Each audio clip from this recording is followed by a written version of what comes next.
Hi guys, welcome back to my channel. My name is Lerato Sevata, your procurement specialist. Guys, today I wanted to talk about something quite important, which is principles of pricing a bid.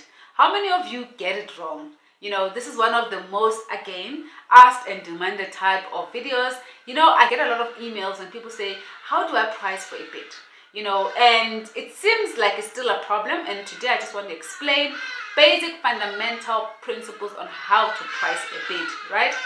Ooh, I go.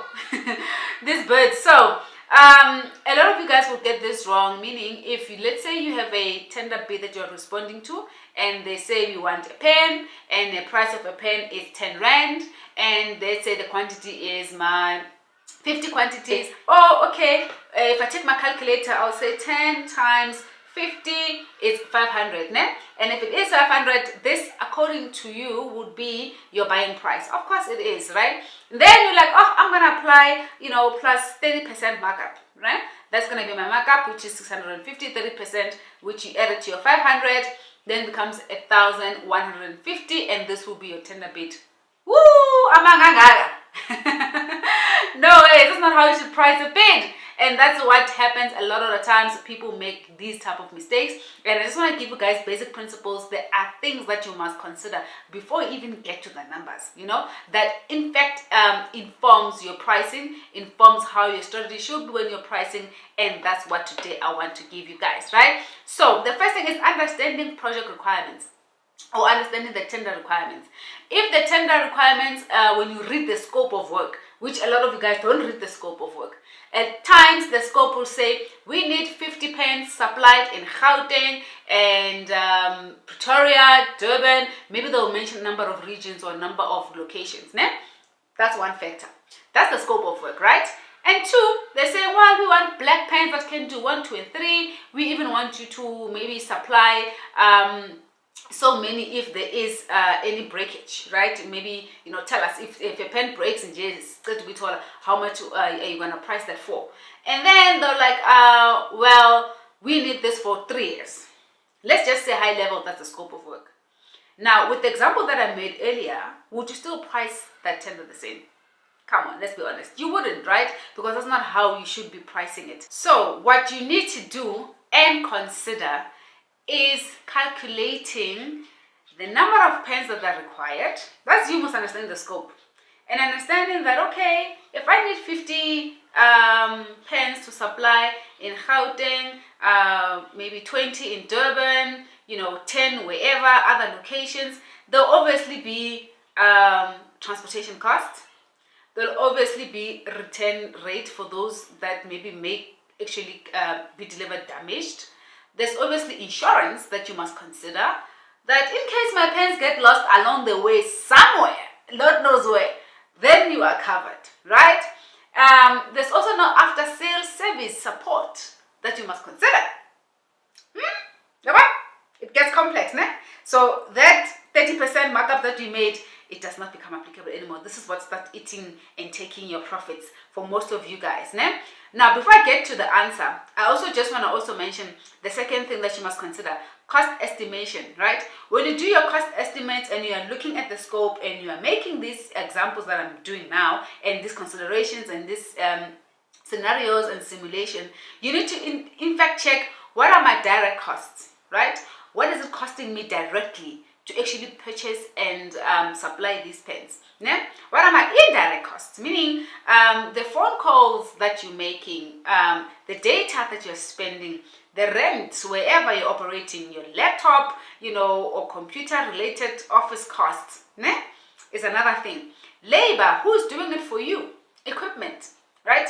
Do I need someone to actually help me with this equipment or delivery or whatever, right? This is just, I'm just making a wild example, but these are some of the things that you need to include. If you will use any subcontractors for that matter, your logistics cost, who are you going to be using to deliver to all these different locations? If there's someone who's going to subcontract, ubani umuntu lozo subcontractor for you. You understand? And this is now you calculating all of these things and estimating before you even apply your profit at the end, where you're now saying this is what my tender price is. So kuningi nje kufida in between, right? And then you analyze the market. That's another thing. You need to understand what are the trends in this particular service offering that I'm actually tendering for. Right? If it is going to be some stuff that's related to delivery, you have to consider petrol cost. Yes, good guys, petrol has gone up and up and up and up for the past months. So therefore, you need to consider that. Ne? Market considerations. What else are you actually working with? If you're doing maybe cleaning, for example, hygiene and materials, they change all the time. You know, what are the considerations? The inflation, those things, guys, you need to factor and actually analyze and check out, okay, if I then project this thing to be this much, you know, what else can affect the price within the industry that I'm operating in? You know, it's gonna be different for all of you guys, for a lot of you, but whatever that is niche to you, if it is a service industry or it is security industry or you're doing professional services yourself, again, labor costs, they always the Gazette changes every year. They want you guys to apply different type of increases. Now if you have people working for you, you must consider the labor. You understand? So now it gets complex, right? Now another consideration is your value proposition. I cannot stress this enough. I always talk about value proposition. Some people think that I repeat myself. Unfortunately, value proposition, I must repeat myself because we still see it not playing out in this particular procurement space and the tendering space. So if your value proposition speaks to the uniqueness of your pen, what is the pen? Let me just quickly make an example, right? So this is the pen, right? And my value proposition might just be maybe this part, right? So I know that there aren't a lot of companies that may supply this particular pen. And therefore, there is value that comes with this type of pen that I'm proposing in this tender that then will in fact influence or affect the price of how I'm going to price this, because it's not going to be the same like anyone else. You get what I'm saying? What else can a pen do? Does it press up and down? This one doesn't. Of course, the basic pen. Does it offer this fancy, nice stuff to hold that makes it comfortable? It doesn't. You need to consider that. If it's a generic stuff, then absolutely you can price it low, right? And then another consideration in terms of pricing your bid is, what is your pricing strategy? What is your pricing strategy? Are you in fact looking into pricing, let's say you're doing volume type of pricing model, right? So if nenza kanjalo, you must understand that if I am going to be supplying 2,000 pens, my strategy is that I don't look at the unit price, I look at the quantity, I look at volume-based type of pricing. Yeah? That's obviously one of the strategies. And number two is competitive pricing. You know, competitive pricing exists where there's a lot of saturated market. You know, when it's so saturated, the industry that you guys are operating in, they know who die. If macro comes in at 10 rand 55 and game comes at 10 rand 20, where am I going to be at, right? Crosslex comes in at this, so now you must consider the competitive strategy. Again, you must check ukuthi mina ngikuphi. Or psychological pricing. Remember, psychological pricing speaks to people who say this is going to cost you 3 rand 99, omunya ati 3 rand 89.5, and what the customer sees and hears is 699, 865, and dun. If that's your strategy, absolutely, you must also think about it when you're going to be pricing your bid, right? And then, or you want to do penetration pricing. Penetration pricing is, you know what? There are a lot of players in the market.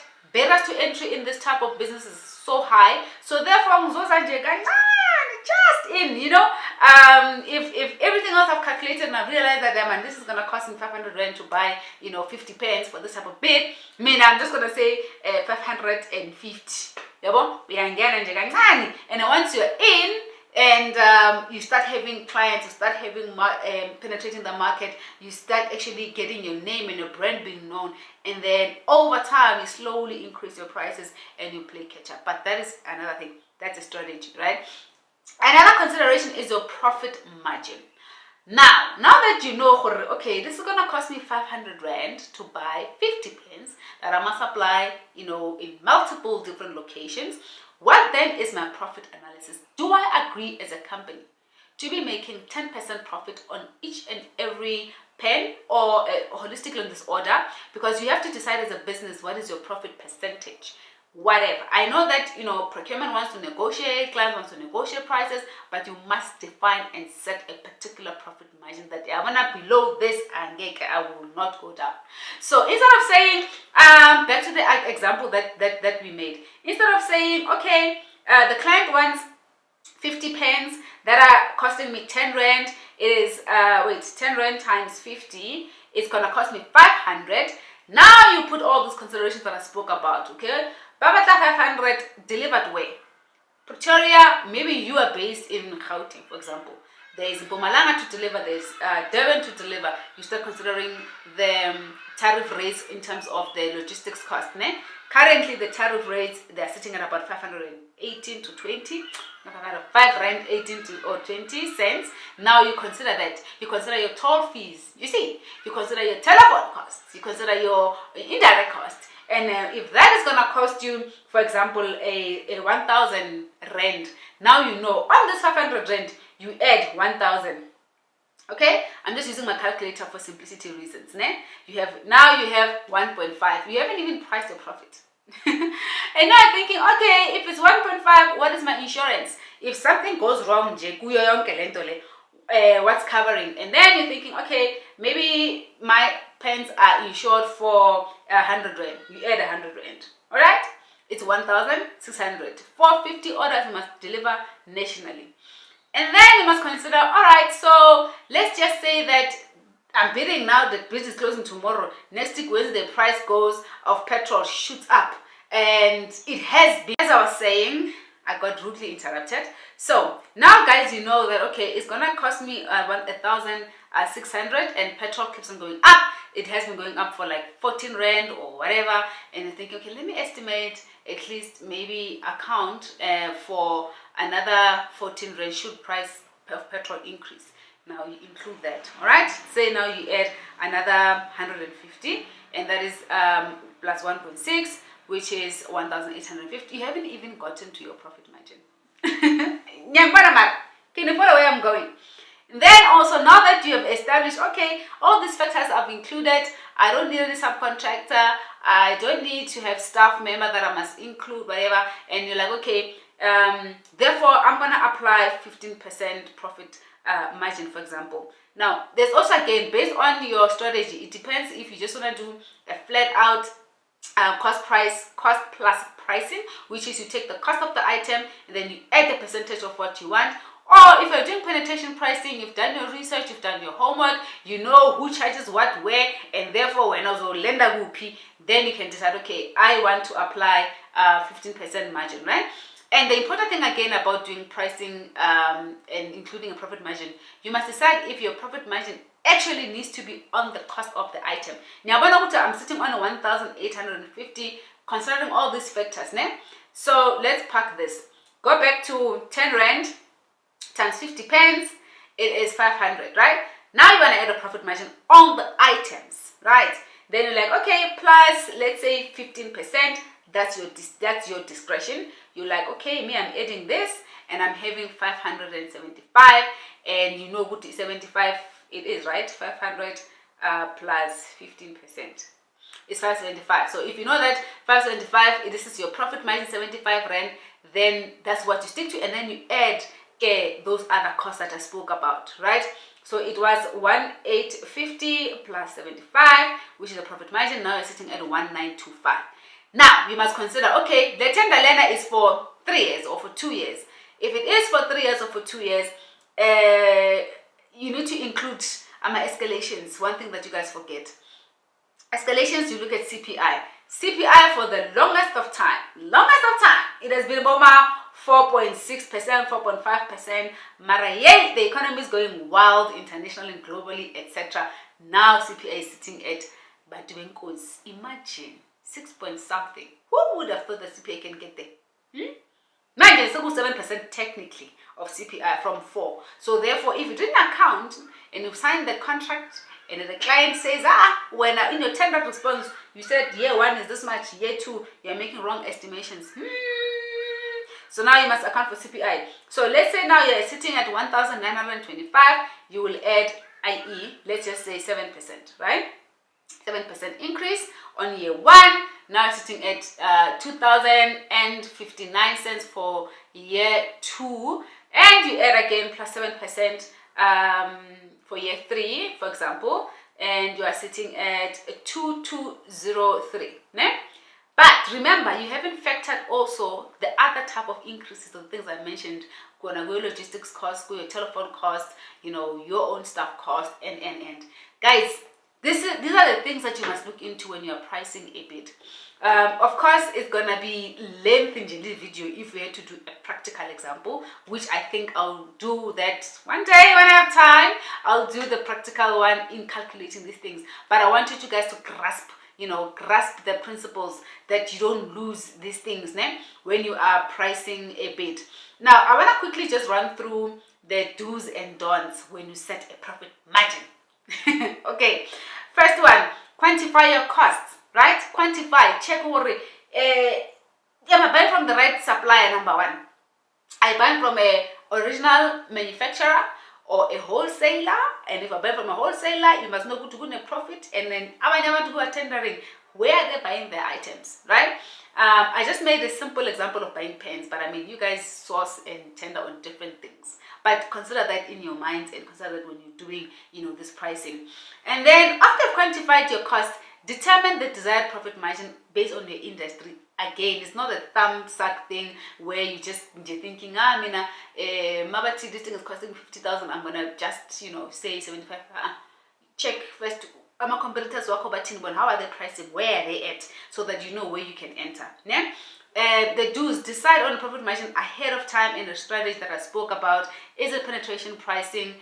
Is it low cost type of strategy? Is it volume discount based, or is it value based? Remember, if it's value based, where did I put this? If this pen, I'm gonna add value to it, it means there's less of these things. There's like now, there's a lot of niche products that are not readily available on the whole energy sector, so energy space. So if it's niche, take advantage of that. You put add value to that. You get what I'm saying? So, and then allow for negotiations in your profit. A lot of times people don't allow for negotiations in their profit. And now procurement says, so this discount, you have no space to give discounts. And now you seem like, and you start taking away your profit, and you start working for free, like I'll recover for everything. That's why we call things like about hidden costs, because not everyone considers the hidden cost, and you don't consider that if I negotiate and what's my buffer to play? Have you guys heard some people who say, anything below this I cannot do. Set boundaries. Now the last one is look at the tender variables, terms and conditions of the contract. What are the variables? Look at the quantities. I mean, those things, they do play a role. Our value touches into the blanket approach and just apply that. Ne? And now some of the don'ts, do not, so when you're setting a profit margin, I spoke about the do's, is do not rely on the budget to set a price.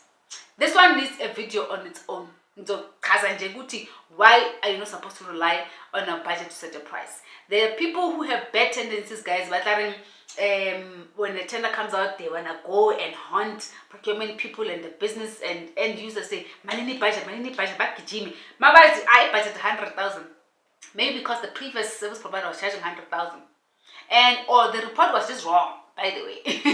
And you're not going and prices. And even if you're making numbers like, hi guys, 100,000 time value of money, that was 100,000 last year, cannot definitely be 100,000 equally this year, right? So please, and also, I mean, the products are different. Come on. Do not price without benchmarking your rates. You have to do competitive pricing. Check, evaluate. In this amount, who's pricing where, how. You have to do the competitive and benchmarking your rates. Otherwise, you either be way off the ballpark or way below and you're cutting yourself short. Or just be, within within the range. And then do not underestimate hidden costs. Guys, hidden costs, do not underestimate. People who are in construction, they'll tell you very well. Normally you can have a contingency for that. PNGs are this and that. Goodness reason that you cannot account for, because people do not quantify and actually do a total cost of ownership when you are actually pricing.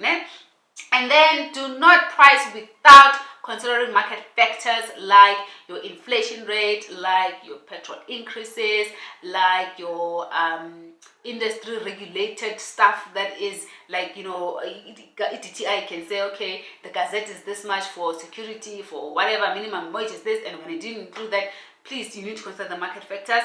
And or do not overprice, you know, because it's high demand. You don't want to do price fixing things and just better. You know, now that we are in an energy crisis as a country, we don't have enough electricity supply, then, you know, you find out, okay, I can go and price this thing, and I know it's needed these batteries, and good for you. You apply 300% profit margin. What is a sustainability plan if you think about it? I mean, you can do that, it works for so many people. But tell me, from COVID, people who used to overprice sanitizers and hygiene stuff related, business over manage. You see? So, or if you're caught, then unfortunately you'll probably be listed and you'll be removed from the list. I don't know. I just don't think, as a procurement person, I can advise you, do not overprice. You are in it for a long term, you're building a brand, right? Last thing, do not lump price without detailed breakdown. What do I mean by this? If there's any tender that says supply and deliver to 3 regions, you know, we need, you know, water tanks or pipes, whatnot, and when you're like, oh, it's gonna cost you 2 million. Who's a price and it's gonna cost you 2 million? And like supply and deliver for water pipes to this, to this, to that, 2 million, that's it. Hi, bo. No one has the time to be asking questions. What do you mean 2 million? What comprises of 2 million? What feeds into this? What is the cost drivers for this? Huh? What is the warehousing cost? Another thing I forgot to mention, warehousing costs. Where are you saving your things, your items? Where are you warehousing them? You see, so you need to provide line item, break it down whenever you are submitting a tender. Say, okay, this is the cost, unit price for this at this price, and the quantity times that. This is the price for delivery, transport, the price for warehousing. This is then the price for, I don't know, repairs or after sale, and this is your admin fee, you know, or management fee for that matter. We'll talk about management fee someday, but you get the gist, right? You have to indicate what is the breakdown of this 2 million, because when I feel about price and the procurement wants to know what is this thing. We don't dispute the 2 million, but you need to know what is it. Otherwise, if you don't do that, then sometimes they take your tender but you don't know, ain't nobody got time to be looking for my clarifications. So yeah guys, this is what I want to chat about today. Just few small basic requirements or principles to look into when you are pricing your bid. I don't want you guys to miss out on important stuff, but I'm aware that a lot of you guys may miss on the basic principles of a tender bid, and that's what you need to look into. Please guys, if this video again was such a help to you, do subscribe and like this video and share, or even comment, ask me questions. I'll gladly answer. I think I answer a lot of you guys in the comment section. Or you can email me on info@roigroup.co.za if you need me to help you. It is fortunately paid service, so it depends how you want to take a business seriously, or you want to keep on making mistakes and shooting blanks, and that's not what you want. So do come to me if you need help. info@roigroup.co.za. I'll certainly help you guys. Until you tell again next time, have a good one. Bye.